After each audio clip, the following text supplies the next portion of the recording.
Assalamualaikum warahmatullahi wabarakatuh. Kembali lagi dengan saya Pak Alkindi. Pada hari ini mata pelajaran yang akan kita pelajari adalah PPKN. Karena sudah memasuki minggu kedua, berarti kita memasuki subtema yang kedua tentang kebersamaan dalam keberagaman. Sekarang coba buka buku kalian halaman 47. Sudah dibuka? Baik, kita lanjutkan. Kebersamaan dalam keberagaman. Keberagaman merupakan kekayaan bangsa Indonesia yang tidak ternilai harganya. Meskipun beragam, tetapi kebersamaan dalam keberagaman masih banyak kita temui, baik di rumah, di sekolah, maupun di masyarakat. Ada banyak contohnya. Nanti kalian bisa sebutkan setelah pelajaran selesai. Apakah di lingkunganmu terlihat kebersamaan dalam keberagaman? Maksud Bapak adalah contoh kebersamaan dalam keberagaman di lingkungan kalian. Coba kalian ingat-ingat.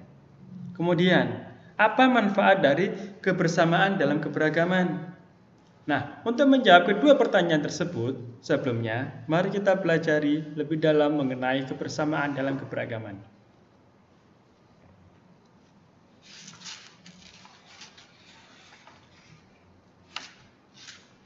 Subtema 2, kebersamaan dalam keberagaman. Pada bab ini kita akan belajar 3 hal. Yang pertama, mengetahui apa itu kerjasama dalam keberagaman budaya. Yang kedua, manfaat dari kebersamaan dalam keberagaman. Yang ketiga, menjaga kerukunan umat beragama di Indonesia. Coba kalian buka halaman 61.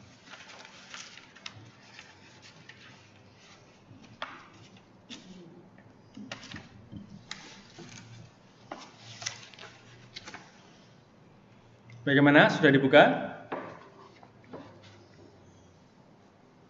Nah, di halaman 61 ada bacaan mengenai gotong royong memperbaiki jembatan. Nanti kalian bisa baca sendiri.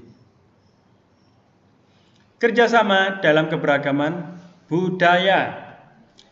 Apa sih kerjasama itu? Nah, kerjasama dalam keberagaman budaya merupakan sikap yang harus dikembangkan. Sikap tersebut akan semakin memupuk persatuan dan kesatuan. Jika setiap dari kita bekerja sama dengan baik, maka kebersamaan dalam keragaman akan terus terjaga. Seperti yang kalian pelajari di materi subtema 1. Apa itu pentingnya kerjasama? Biar apa? Biar rukun, biar damai, hidup menjadi lebih mudah. Ada banyak manfaatnya. Berikutnya, manfaat kebersamaan dan keberagaman. Kalian bisa saksikan gambar yang muncul di sini. Gambar apa anak-anak? Ya, mereka bergotong royong membangun rumah. Misalkan tetangga kita mengalami bencana, musibah, di mana rumahnya terbakar karena kecelakaan atau musibah dari alam. Kalau itu tetangga kita, apa yang akan kita lakukan? Apakah kita akan cuma diam saja melihatnya dan bilang, oh kasihan, cuma itu saja? Nah, itu bukan sikap yang bagus. Karena kita tinggal di lingkungan yang sama, kita tinggal di masyarakat yang sama, kita bisa membantu dengan apa? Bergotong royong, membantu membangun kembali rumahnya. Nah, berikut manfaat kebersamaan dan keberagaman. 1. Meningkatkan rasa sosialisasi dan kekeluargaan. Dengan kita sering melakukan kerjasama, kita bisa memupuk, membangun rasa sosial, jiwa sosial dan juga kekeluargaan. Membuat kita bagaimana? Membuat kita lebih akrab dengan tetangga-tetangga, dengan teman-teman sekitar rumah. Membuat kita menjadi lebih saling mengenal, akur. Coba kalian bayangkan kalau kalian nggak pernah bantu-bantu di tetangga-tetangga, nggak pernah bantu bersih-bersih, nggak pernah bantu-bantu gotong royong ataupun kerja bakti. Kalian nggak akan kenal tetangga kalian. Jadi jangan hanya diam di rumah, keluar dan bersosialisasi untuk meningkatkan rasa kekeluargaan. Menjalin kebersamaan. Nah, dengan kita kompak, sering melakukan kerjasama, gotong royong, kita menjadi lebih dekat, menjalin rasa kebersamaan. Bagaimana bisa menjalin rasa kebersamaan? Misalnya kalau kita ada musibah, tetangga kita pasti juga akan bantu. Meringankan pekerjaan. Nah, coba kalian bayangkan. Membangun rumah kembali seperti ini lebih mudah mana? Sendirian atau dengan orang banyak? Tentu saja semakin banyak semakin cepat. Pekerjaan menjadi lebih cepat selesai jika dilakukan dengan kerjasama bersama-sama. Meskipun banyak orang itu tidak cukup. Harus apa? Kompak. Percuma banyak tetapi nggak kompak, sendiri-sendiri nggak bisa diatur. Ya tetap saja lama selesainya. Selain banyak juga butuh kebersamaan. Biar apa? Biar kompak. Menjaga persatuan dan kesatuan. Nah, dengan kita sering bekerja sama, dengan kita sering melakukan aktivitas bersama-sama, menjaga persatuan dan kesatuan masyarakat di lingkungan tersebut. Berikutnya, manfaat kebersamaan dan keberagaman, belajar untuk saling menghormati. Dengan sering melakukan segala sesuatunya bersama-sama, kita bisa belajar saling menghormati. Nah, berikutnya buka halaman 71. Kita akan belajar bagaimana menjaga kerukunan umat beragama di Indonesia. Sudah dibuka?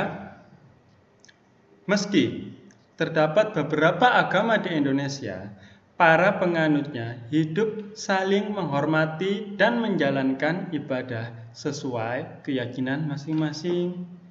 Islam di masjid, Kristen di gereja, dan lain-lain.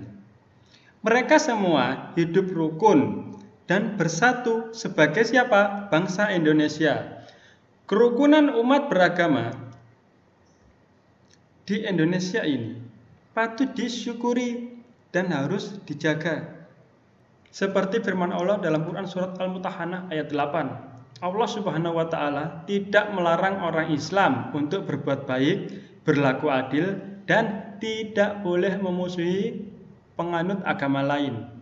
Selama mereka tidak memusuhi atau tidak memerangi atau mengusir orang Islam. Nah, bagaimana kita menjaga kerukunan umat beragama di Indonesia tersebut? Pertama, mengembangkan rasa toleransi. Nah, bagaimana menjaga kerukunan umat beragama di Indonesia? Yang pertama yang bisa kita lakukan adalah mengembangkan rasa toleransi. Toleransi adalah sikap saling menghormati, saling menghargai penganut, kelompok, atau individu lain. Toleransi juga berarti kesabaran. Kedua, menikmati dan menghormati perbedaan. Perbedaan bisa kita nikmati dan kita harus menghormatinya. Ketiga, menghormati orang lain tanpa memandang agama atau latar belakang lainnya. Entah itu sesama muslim atau berbeda agama, atau orang kaya, orang miskin, seorang pembantu, seorang karyawan, semuanya harus dihormati tanpa memandang latar belakangnya. Berikutnya, menggunakan tata krama sebaik mungkin terhadap siapapun. Entah itu orang lebih tua atau lebih muda, kita harus sopan, menggunakan tata krama sebaik mungkin. Yang kelima, tidak membeda-bedakan pemeluk agama lain. Kita harus adil, tidak boleh membeda-bedakan. Nah, setelah kalian mendengarkan penjelasan Bapak, sekarang tugasnya ada 4. Jawablah pertanyaan berikut. Di mana? Di buku tulis. Tulis soal beserta jawabannya. Untuk kali ini tulis soal beserta jawabannya. Sekian dari Bapak. Assalamualaikum warahmatullahi wabarakatuh.